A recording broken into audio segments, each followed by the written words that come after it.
Julia, seriously? You're still using that ancient phone from 2018?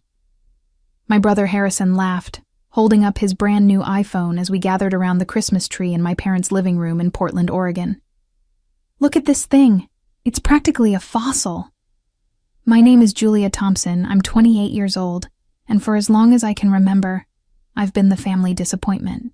While my siblings splurged on designer clothes, luxury gadgets, and expensive dinners, I clipped coupons, shopped at thrift stores, and lived in a tiny studio apartment on the outskirts of town. What my family didn't understand was that every dollar I saved was a dollar invested in something bigger than they could imagine. It still makes calls and sends texts, I replied calmly, tucking my old phone back into my secondhand purse. That's all I need. My sister Brenda rolled her eyes dramatically, adjusting her new Cartier watch. Julia, you're 28 years old and you dress like you're shopping in our grandmother's closet. Don't you want nice things? The room fell into that familiar pattern of judgment I had grown accustomed to over the years. My mother, Margaret, sighed deeply while arranging expensive ornaments on the tree. Honestly, Julia, it's embarrassing sometimes. When people ask about my daughters, Brenda works in marketing for a prestigious firm and drives a BMW. And then there's you with your part-time jobs and extreme couponing. My father, David, nodded in agreement from his leather recliner. We raised you better than this, sweetheart. There's being financially responsible, and then there's whatever this is. You act like you're living through the Great Depression. Harrison smirked as he scrolled through his expensive tablet. Remember when she brought her own tea bags to that upscale restaurant for my birthday? The waiter didn't know what to do with himself. The laughter that followed felt like tiny needles pricking my skin, but I had learned to endure it. What they couldn't see was the purpose behind every sacrifice, every moment of ridicule I endured, while they lived paycheck to paycheck despite their impressive salaries. While they accumulated debt to maintain their lifestyles, I was building something extraordinary in the quiet hours after my part-time shifts ended. I'm doing just fine, I said softly, watching as Harrison's girlfriend Kelly joined in the mockery by showing off her designer shoes that cost more than my monthly grocery budget. Little did they know that in just a few minutes, Harrison would accidentally stumble upon information that would flip their entire world upside down. The phone they mocked was about to reveal a secret that would transform their laughter into desperate pleas, and their condescension into shocked silence. The mockery continued as we moved to the dining room for dinner. Brenda made a show of photographing her expensive meal for social media while commenting on how I had brought my own bottled water instead of buying the sparkling water my mother served. Julia's always been different, Margaret explained to Kelly, Harrison's girlfriend, as if I weren't sitting right there. Even as a child, she would save her allowance instead of spending it like normal kids. We thought she'd grow out of it, but here we are. I picked at my dinner, remembering the countless nights I had worked on my project instead of socializing. While my family attended expensive concerts and took lavish vacations they couldn't afford, I spent my evenings in my tiny apartment, surrounded by coding books and my laptop, developing what would become the most successful budgeting app of the decade. The worst part is that she has a computer science degree, David added, cutting his prime rib. She could get a real job at a tech company, but instead, she works part-time at that bookstore and does freelance work. It's like she's wasting her potential. What they didn't know was that my freelance work was actually the development and maintenance of FrugalSmart, an app I had created that helped millions of people manage their finances better. The irony wasn't lost on me that my family, who desperately needed financial management, had no idea their embarrassing daughter had created the very solution to their problems. Harrison pulled out his phone to show Kelly photos from his recent ski trip to Aspen. This cost me $8,000, but you only live once, right? He glanced at me with pity. Julia probably thinks I'm crazy for spending that much on a vacation. I think you should spend your money however makes you happy, I replied honestly. What I didn't add was that his $8,000 vacation was less than what I earned in passive income each day from my app. Kelly looked at me curiously. What kind of freelance work do you do, Julia? App development, I said simply, not wanting to elaborate. The truth was too complex and too unbelievable for this crowd. Oh, like making little games? Brenda asked dismissively. That's cute. Margaret shook her head sadly. We keep hoping she'll meet a nice man with a stable career who can take care of her properly. Someone who can show her what it's like to live a little. The conversation continued around me, each comment adding to the mountain of assumptions they had built about my life. They saw my thrift store clothes and secondhand furniture and concluded I was struggling. They saw my modest lifestyle and assumed I was failing.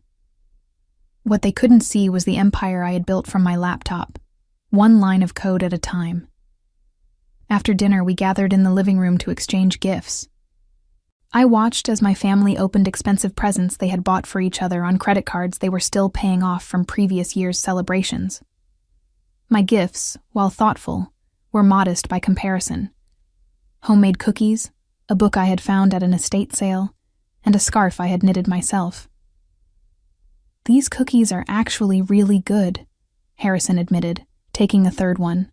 Did you use that ancient oven in your apartment?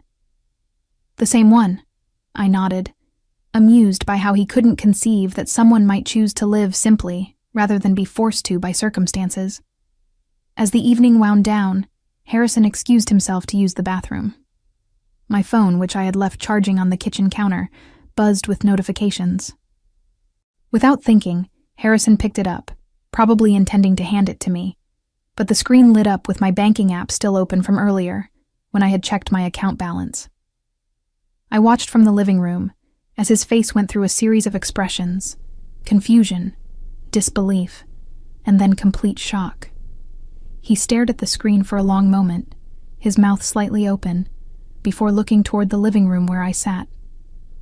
Julia, he called out, his voice strangely hollow. Can you come here for a second? The tone of his voice made everyone in the living room look up. Margaret and David exchanged glances, probably expecting Harrison to share another story about my frugal habits. Brenda continued scrolling through her phone, and Kelly looked mildly curious. I walked into the kitchen, already knowing what Harrison had seen. My banking app displayed my current account balance, $12,347,892.73. Below that were notifications about my daily earnings from Frugal Smart, my investment portfolio updates, and transfer confirmations from my business accounts. Is this real? Harrison whispered, holding up my phone with trembling hands. This can't be real. I took my phone from him calmly. What are you talking about? The money, Julia. There are $12 million in your account. $12 million. His voice cracked slightly. How is that possible? The living room had gone completely quiet. I could feel everyone's attention turning toward the kitchen, sensing that something significant was happening, but not yet understanding what. Harrison's face had gone pale. All this time, we thought you were struggling, that you were too proud to ask for help, that you needed us to worry about you. But you're rich. You're actually rich. The moment hung in the air like a soap bubble about to burst. I could hear my mother's sharp intake of breath from the living room, could sense the shift in the atmosphere as Harrison's words sank in. This was the moment everything would change.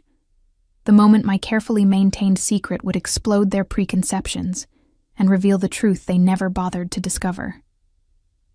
What did you just say? Margaret's voice cut through the silence as she appeared in the kitchen doorway, David and Brenda close behind her. The color had drained from her face as she looked between Harrison and me. Harrison held up my phone again, his hands still shaking. Mom, Dad, you need to see this. Julia has $12 million. $12 million. The kitchen erupted into chaos. Brenda pushed past everyone to grab my phone, her eyes widening as she saw the account balance. This has to be fake. There's no way. Julia, is this some kind of joke app? Give me that, David demanded, snatching the phone from Brenda's hands. His reading glasses slipped down his nose as he studied the screen. These numbers, These can't be real.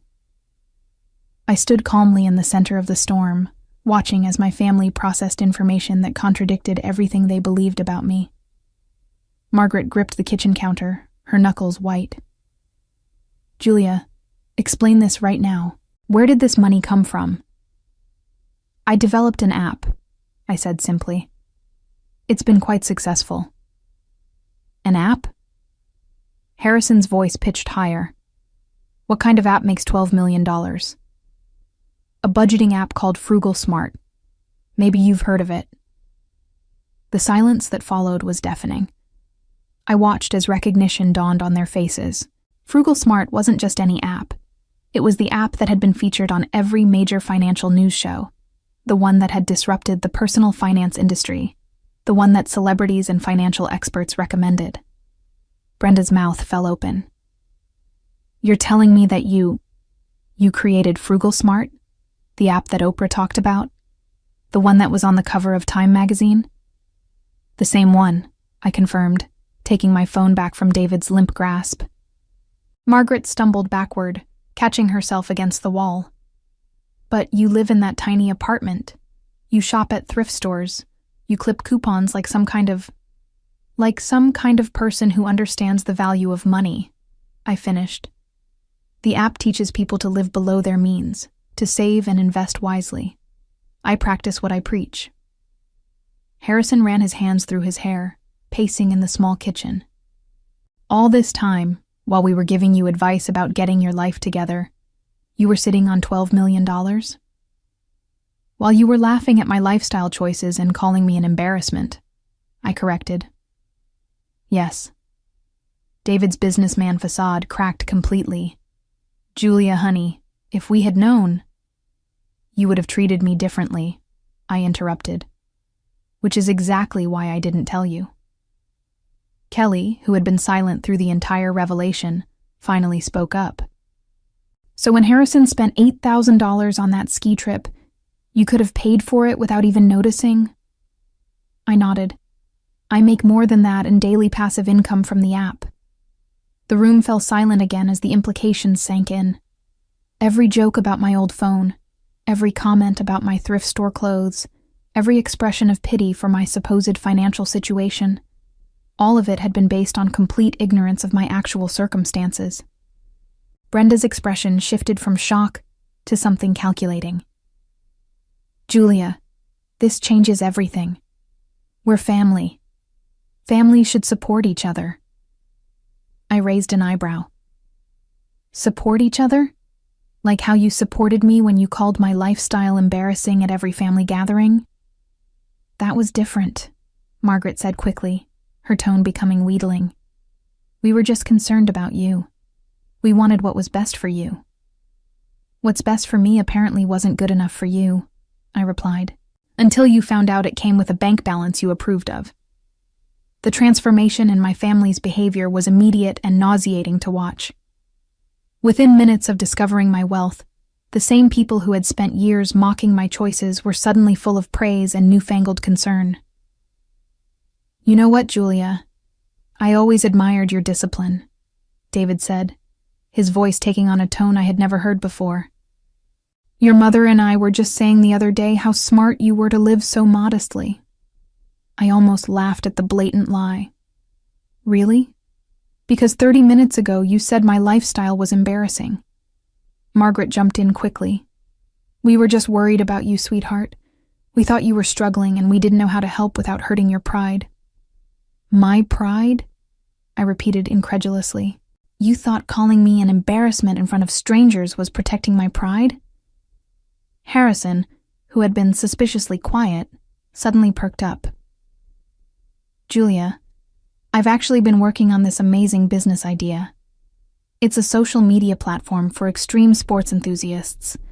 I just need some startup capital, maybe $2 or $3 million to get it off the ground. There it was. Less than 10 minutes after discovering my wealth, and the requests were already starting, Brenda chimed in eagerly. And I've been looking at this amazing condo downtown. It's only $1.5 million, which is nothing for you now. I could pay you back gradually. Pay me back with what money? I asked. Last I heard, you were maxed out on your credit cards. Her face flushed. That's exactly why I need this opportunity. The condo would be an investment. Property values are only going up. Kelly, emboldened by the conversation, stepped forward.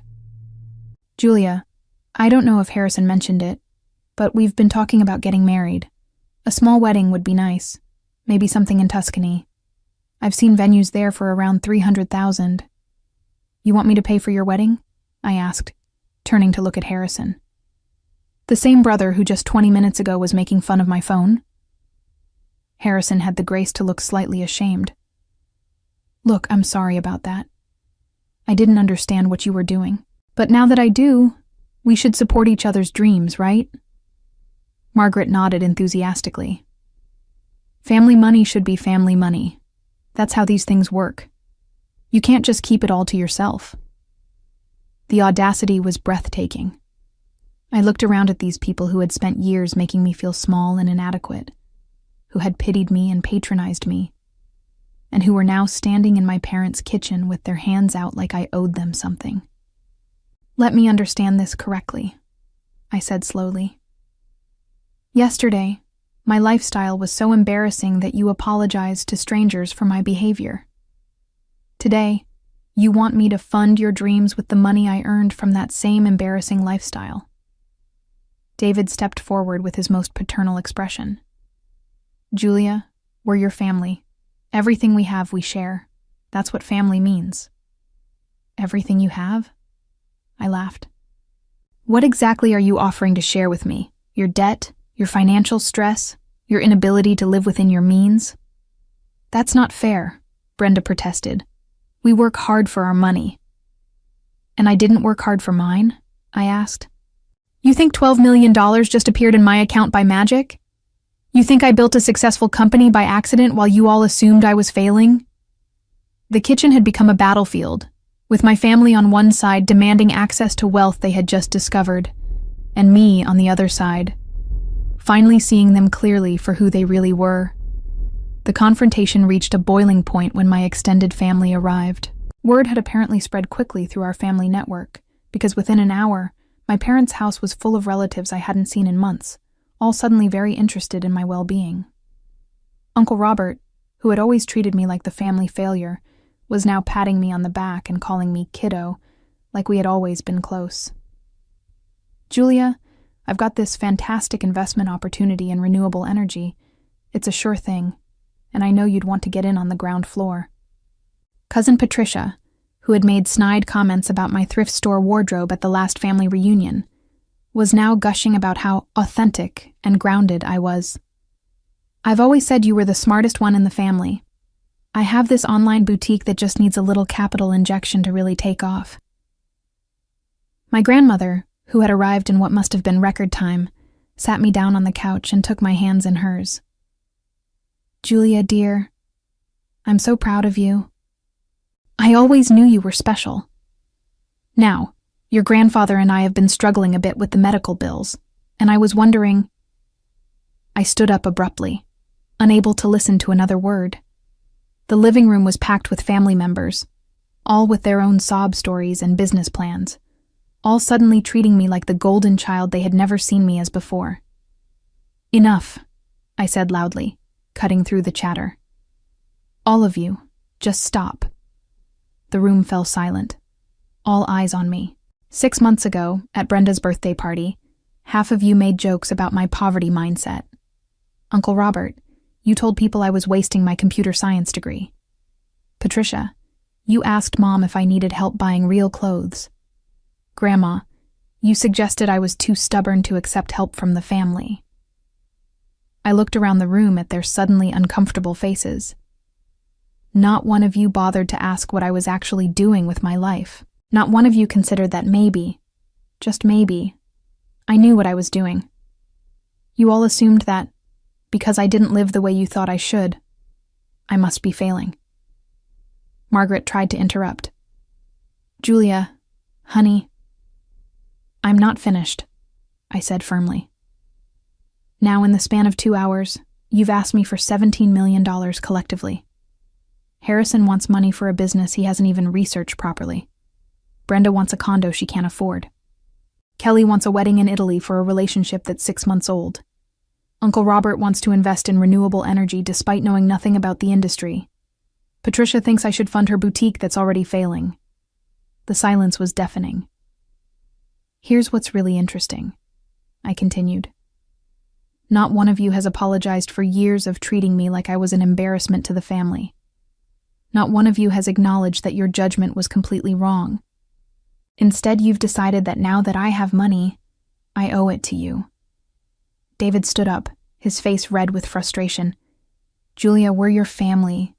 We love you. We've always loved you. I started laughing. I couldn't help it. The absurdity of the situation, the complete lack of self-awareness, the shameless entitlement. It was all so ridiculous that laughter was the only appropriate response. You love my money, I said between laughs. Yesterday you were embarrassed by me. Today you love me.